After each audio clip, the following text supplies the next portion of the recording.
안녕하세요. 밤이 깊었네요. 오늘 하루도 고생 많으셨죠? 편안하게 쉬면서 오늘 밤 따뜻한 옛날 이야기를 들어보세요. 옛날 옛적에 강원도 깊은 산골짜기에 겨울 바람이 살을 애는 듯한 추운 마을이 하나 있었습니다. 그 마을 끄트머리 다 쓰러져가는 초가집에는 연화라는 처녀가 홀로 살고 있었단다. 연화는 태어날 때부터 말을 못하는 벙어리였는데 설상가상으로 얼굴 한쪽에는 붉고 흉측한 반점이 넓게 퍼져 있어 마을 사람들은 그녀를 도깨비라 부르며 피하곤 했지. 하지만 그녀의 눈망울만큼은 깊은 산속 옹달샘처럼 맑고 깊었어. 누구도 그녀의 진심을 들여다보려 하지 않았지만 말이다. 살을 애는 듯한 강추위에도 연화는 언손을 호호 불어가며 냇가에서 남의 집 빨래를 해주며 근근히 입에 풀칠을 했다. 차가운 얼음물이 손등을 핥히어 손마디는 터져서 피가 배어 나왔지만 그녀는 불평 한마디 할 수 없었지. 오히려 밤이 되면 남몰래 마른 장작을 주워다 줍고 가난한 노인들의 집 앞에 슬며시 놓아두고 오는 그런 비단결 같은 마음씨를 가진 아이였단다. 어느 날 밤 북풍이 유난히 거세게 몰아치며 문풍지를 요란하게 흔들어대던 때였어. 마을의 가장 큰 기와집인 최 부자네 댁에서는 다급한 발소리와 함께 곡소리가 흘러나왔지. 최 부자의 금지옥엽. 외동아들이 원인을 알 수 없는 열병에 걸려 며칠째 사경을 헤매고 있었던 게야. 최 부자는 성격이 괴팍하고 욕심이 많아 마을 사람들의 원성을 사는 위인이었지만 아들 사랑만큼은 끔찍했단다. 용하다는 의원을 다 불러봐도 차도가 없자 결국 지나가던 삿된 점쟁이를 불러 점을 쳤는데 그 점쟁이가 내뱉은 말이 화근이었지. 마을에 흉한 기운을 가진 계집이 있어 도련님의 생기를 갉아먹고 있다는 것이었어. 그 말을 들은 최 부자의 머릿속에는 단박에 흉측한 얼굴을 가진 연화가 떠올랐지. 이성을 잃은 최 부자는 당장 하인들을 시켜 연화의 오두막으로 쳐들어가게 했단다. 하인들은 들이닥치자마자 연화가 애써 말려둔 약초 광주리를 걷어차고 하나뿐인 물동이를 박살내며 행패를 부렸어. 내년이 재수가 없어 우리 도련님이 병석에 누웠다며 하인들은 연화에게 온갖 저주를 퍼부었지. 연화는 영문도 모른 채 바닥에 납작 엎드려 소리 없는 눈물만 뚝뚝 흘릴 뿐이었어. 억울하다고 소리치고 싶어도 혀가 굳어 말이 나오지 않으니 그 답답하고 서러운 마음을 누가 알아주겠느냐. 최 부자는 그것도 모자라 연화에게 마을 우물을 쓰지 못하게 엄명을 내리고 당장 눈앞에서 사라지지 않으면 멍석마리를 하겠다고 으름장을 놓았단다. 매서운 칼바람보다 더 차가운 사람들의 시선 속에 연화는 찢어진 옷자락을 여미며 멍하니 깨진 항아리 조각만 바라보았지. 하늘에서는 무심하게도 한방눈이 펑펑 쏟아지기 시작했어. 그날 밤 시작된 눈은 단순한 눈이 아니었단다. 하늘이 뚫린 듯 쏟아지는 눈발은 삽시간에 온 세상을 하얗게 집어삼킬 듯 맹렬하게 퍼부어댔지. 마치 인간들의 모진 마음을 덮어버리려는 듯 혹은 그 죄를 벌하려는 듯 눈보라는 사나운 짐승의 울음소리를 내며 마을을 휘감았어. 최 부자는 아들의 병세가 깊어지자 이 모든 재앙이 연화가 마을을 떠나지 않고 버티기 때문이라며 길길이 날뛰었지. 마을 사람들 또한 공포에 질려 이성을 잃어가고 있었단다. 그들은 횃불을 들고 연화의 오두막으로 몰려갔어. 사람들은 두려움과 추위에 떨며 연화를 억지로 끌어냈단다. 네가 산신령님께 가서 빌어야 이 눈이 그치고 도련님도 낫는다며 그 가녀린 등을 떠밀었지. 변변한 소못 하나 걸치지 못한 연화는 맨발에 집신 한 짝만을 겨우 꿰찬 채 눈보라 속으로 내몰려야 했어. 마을 어귀를 벗어나 산길로 접어들자 사람들은 뒤도 돌아보지 않고 황급히 마을로 도망쳐버렸단다.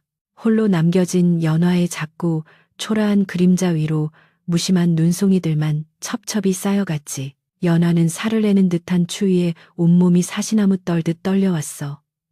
입술은 파랗게 질리고 손발의 감각은 이미 사라진 지 오래였지. 하지만 그녀는 마을로 돌아갈 수도 그렇다고 이 눈밭에 주저앉을 수도 없었단다. 돌아가면 매질을 당할 것이 뻔했고 멈추면 그대로 얼어 죽을 테니까. 그녀는 본능적으로 산 위쪽, 사람들이 가지 않는 깊은 골짜기를 향해 무거운 발걸음을 옮겼어.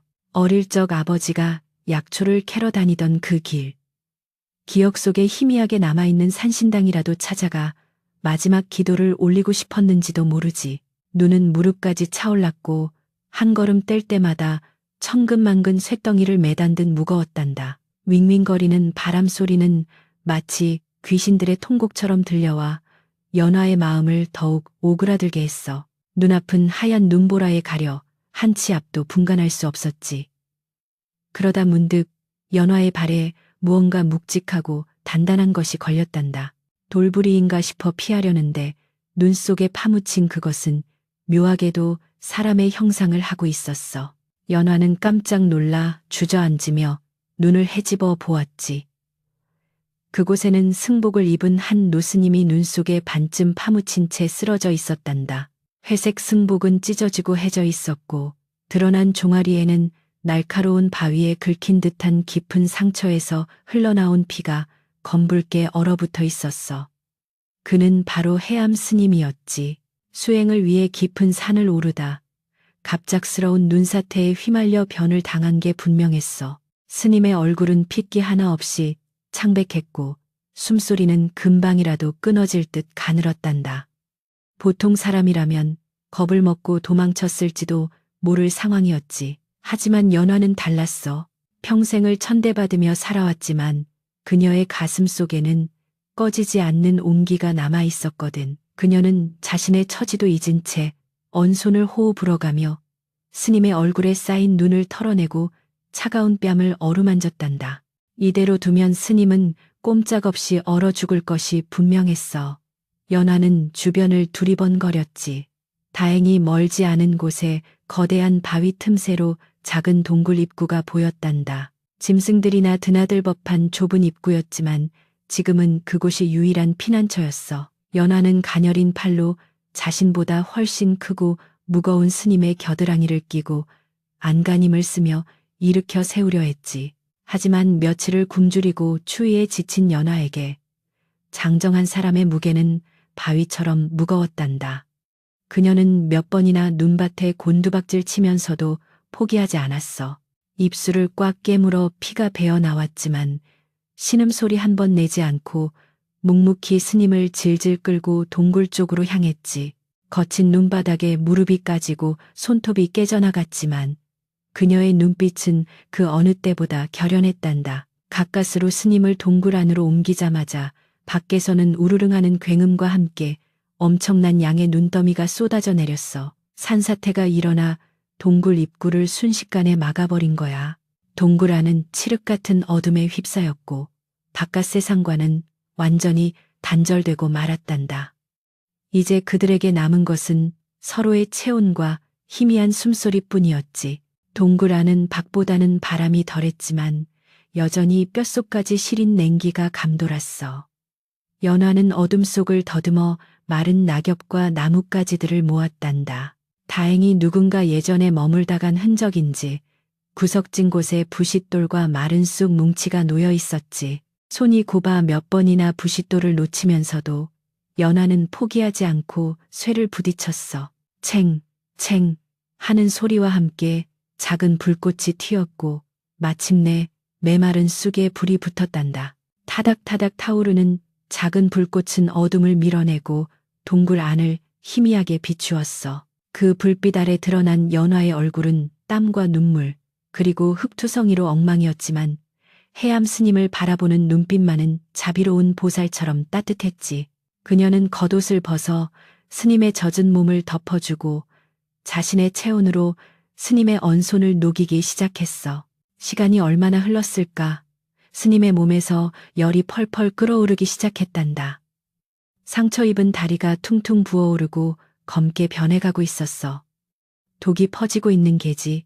연화는 안타까움에 발을 동동 구르다 문득 아버지에게 배웠던 약초 지식이 떠올랐어. 하지만 밖은 눈으로 막혀나갈 수가 없으니 이를 어쩐단 말이냐. 그때 연화의 눈에 동굴 깊숙한 곳, 바위 틈에서 자라고 있는 기이한 버섯이 들어왔단다. 보라색 빛을 띠며 습한 바위 잇기 사이에서 자라난 그 버섯은 아버지가 말씀하셨던 설산의 영약과 생김새가 비슷했어. 하지만 독버섯일지도 모르는 일이었지.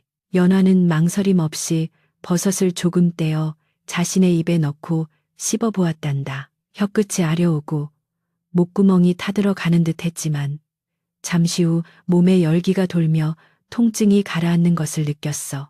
그녀는 안도의 한숨을 내쉬었지. 연화는 버섯을 돌로 지시겨 스님의 상처 부위에 정성스레 발랐어. 그리고 자신의 치마폭을 찢어 단단히 감싸주었지. 말 못하는 그녀가 할 수 있는 것은 오직 지극정성으로 간호하는 것뿐이었어. 밤이 깊어갈수록 동굴 안의 공기는 차가워졌지만 두 사람 사이에는 말로 설명할 수 없는 기이한 유대감이 싹트고 있었단다. 세상으로부터 버림받은 두 영혼이 눈 덮인 설산의 뱃속에서 서로의 생명을 붙들고 있는 셈이었지. 그렇게 칠흑 같은 어둠 속에서 하룻밤이 지나갔어. 밖에서는 여전히 눈보라가 미친 듯이 휘몰아치고 있었지만 동굴 안은 묘하게 고요했단다. 이따금씩 타닥거리는 모닥불 소리와 해암 스님의 거친 숨소리만이 정적을 깰 뿐이었지. 연화는 스님의 머리맡을 지키며 뜬 눈으로 밤을 지새웠어. 혹여 불이 꺼질까, 혹여 스님의 숨이 멈출까, 노심초사하면서 말이다. 새벽녘이 되자 스님의 신음소리가 잦아들고 호흡이 한결 편안해졌어. 연화는 그제야 긴장이 풀려 스님의 발치에 웅크린 채 까무룩 잠이 들었단다. 꿈속에서 그녀는 흉터 없는 깨끗한 얼굴로 나비처럼 들판을 뛰어다니고 있었지.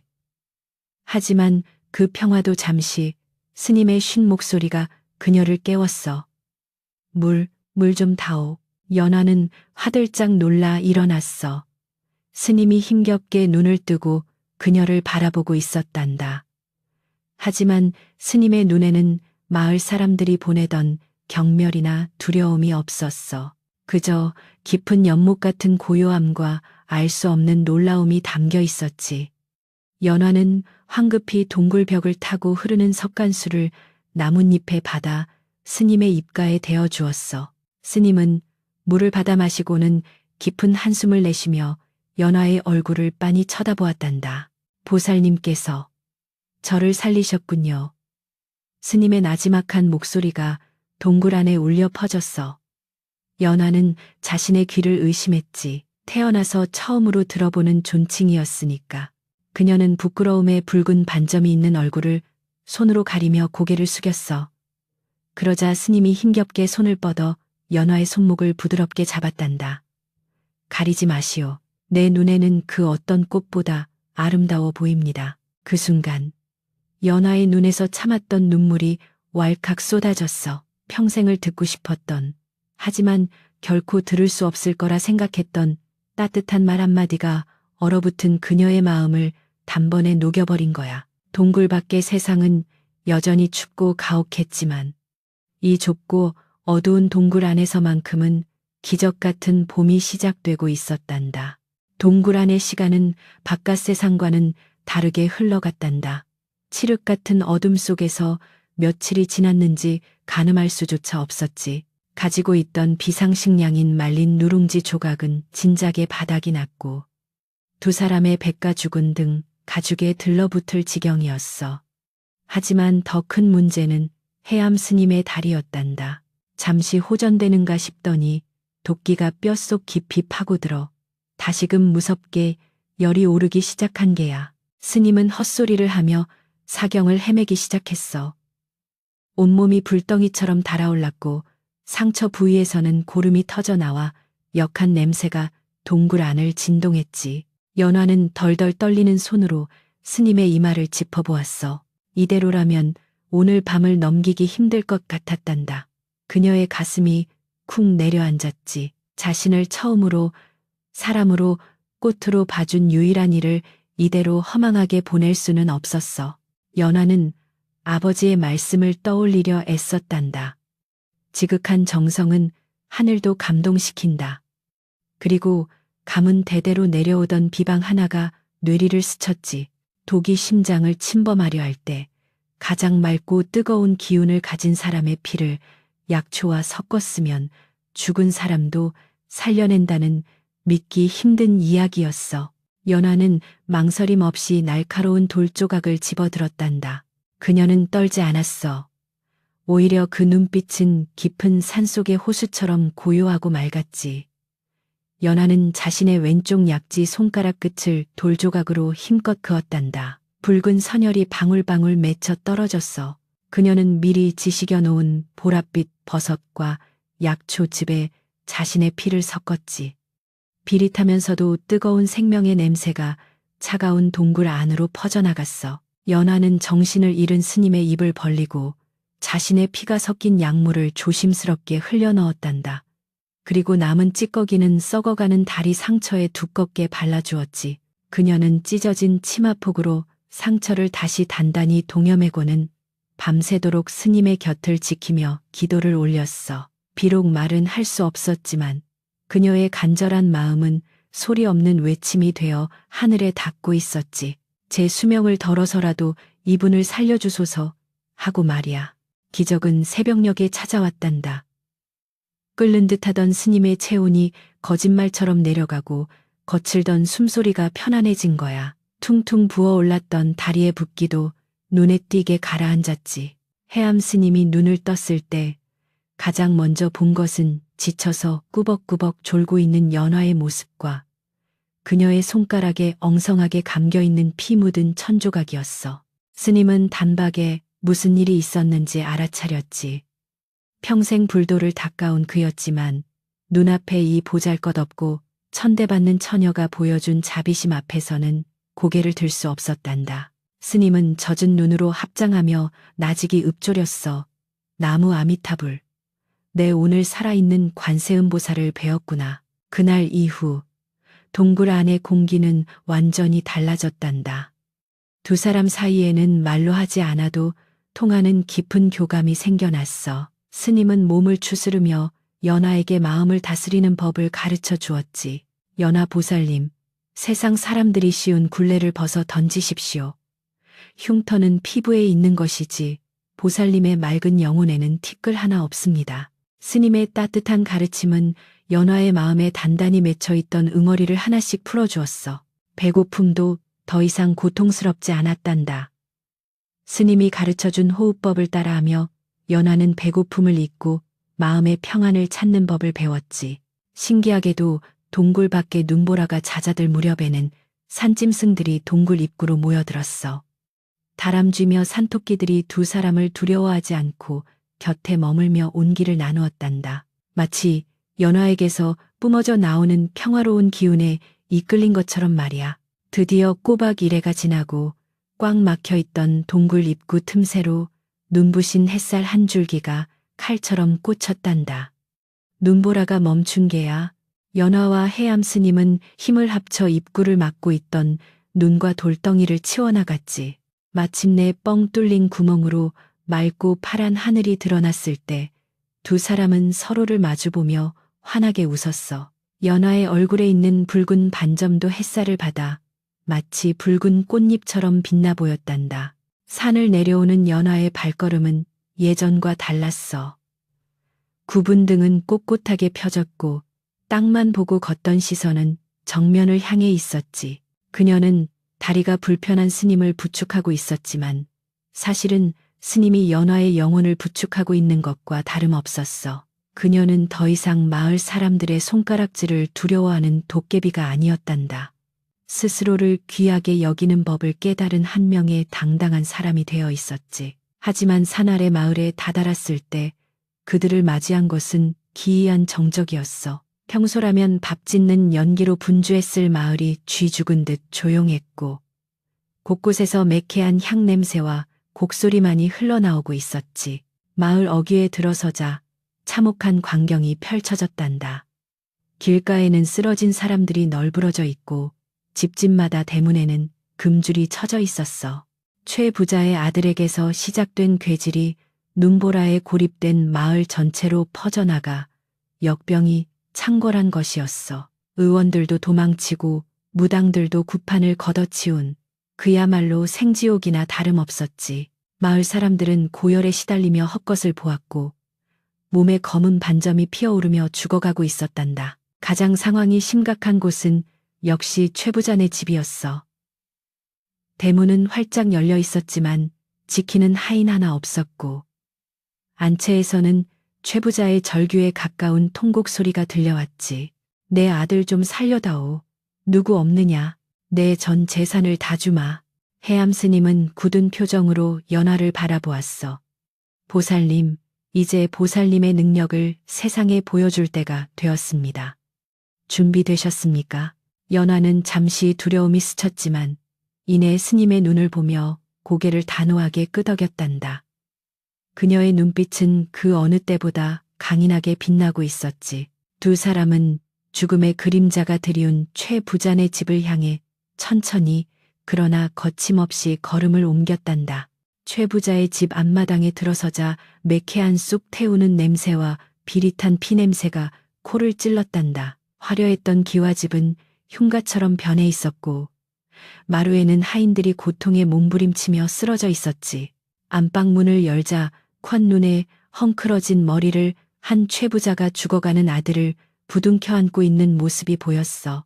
천하를 호령하던 기세등등한 최부자의 모습은 온데간데 없고 자식 일을 두려움에 떠는 늙고 초라한 아비만이 남아있을 뿐이었지. 인기척에 고개를 든 최부자는 해암 스님을 보고는 득달같이 달려와 바짓가랑이를 잡고 매달렸단다. 스님, 도승이시여, 제발 우리 아들 좀 살려주십시오. 네, 전 재산을 다 바치리다. 그는 이성을 잃고 울부짖었어. 그러다 스님 뒤에 서 있는 연화를 발견하고는 소스라치게 놀라 뒤로 물러났지. 네, 내년이 여기가 어디라고 감히 발을 들여. 내년의 저주가 내 아들을 이 지경으로 만들었지. 최 부자가 악에 받쳐 소리치며 옆에 있던 호롱불을 집어 던지려던 찰나였어.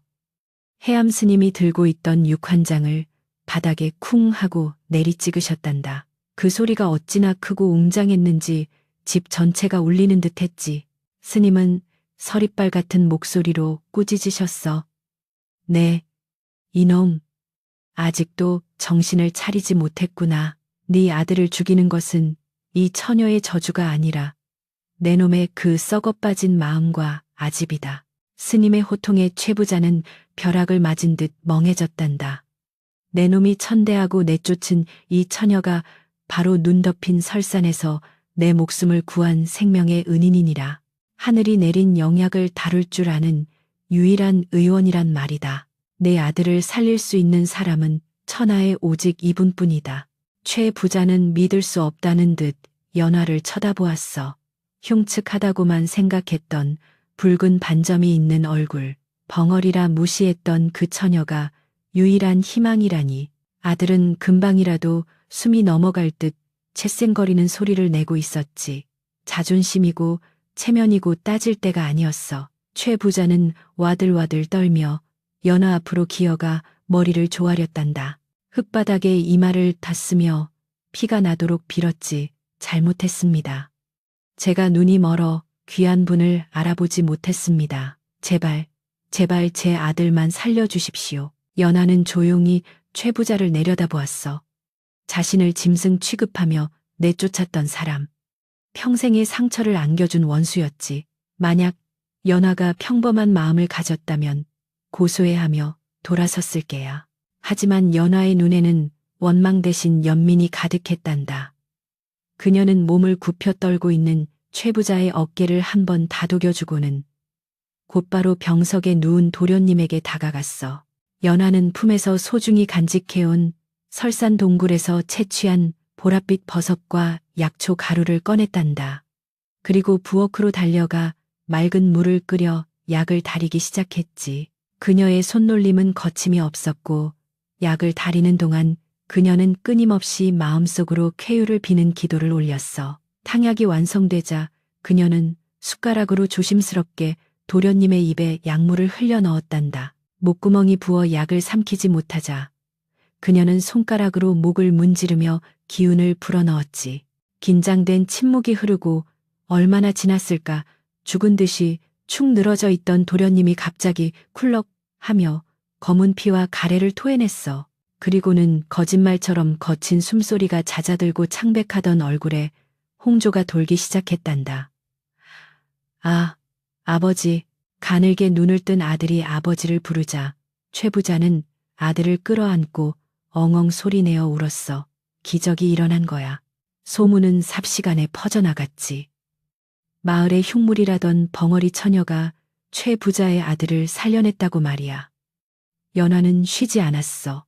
해암 스님의 도움을 받아 남은 약초로 많은 양의 탕약을 만들어 마을을 돌며 병든 사람들을 치료했단다. 쓰러져 있던 노인, 고열에 시달리던 아이 할 것 없이 연화의 약을 먹고 씻은 듯이 나았어. 사람들은 그제야 자신들이 얼마나 큰 죄를 지었는지 깨달았지. 그들은 연화 앞에 무릎을 꿇고 사죄했단다.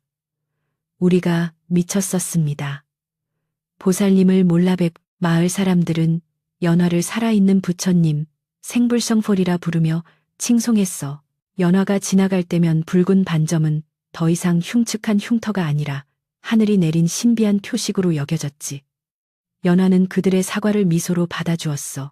혀끝으로 전하는 말보다 따뜻한 눈빛과 손길이 더 큰 용서와 위로가 될 수 있다는 것을 보여주었단다. 역병이 물러가고 따스한 봄 기운이 마을에 감돌 무렵 해암 스님은 다시 길을 떠날 채비를 하셨어. 최 부자는 연화에게 으리으리한 기와집과 평생 먹고 살 재물을 주겠다고 붙잡았지. 마을 사람들 또한 제발 마을에 남아달라고 애원했어. 하지만 연화는 고개를 가로저었단다. 그녀는 화려한 비단옷 대신 낡고 편한 무명옷을 입고 보찜 하나를 맨 채 스님 곁에 섰어. 그녀에게는 더 큰 세상이 기다리고 있었거든.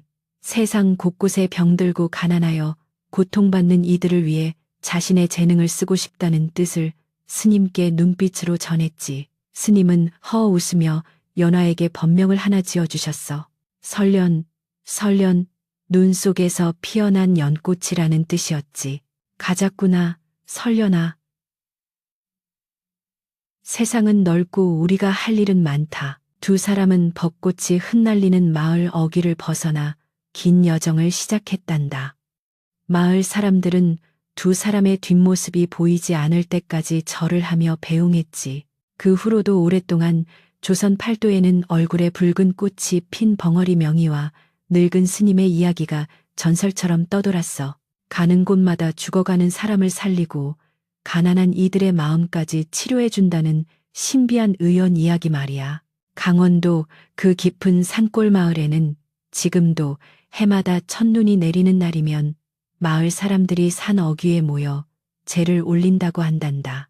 편견과 차별을 넘어 진정한 사랑과 용서를 보여주고 떠난 그들을 기리기 위해서지. 자, 이야기는 여기서 끝이 난다. 오늘 밤 내 이야기가 어떠했느냐? 겉모습만 보고 사람을 판단해서는 안 되며 진정한 아름다움은 마음속에 있다는 것, 그리고 고난 속에서도 꺾이지 않는 선한 마음은 반드시 꽃을 피운다는 것을 잊지 말거라. 밖에는 아직도 눈이 내리는구나. 너희들의 꿈속에도 하얀 눈 속에 피어난 따뜻한 연꽃 향기가 전해지길 바란다. 잘 자거라.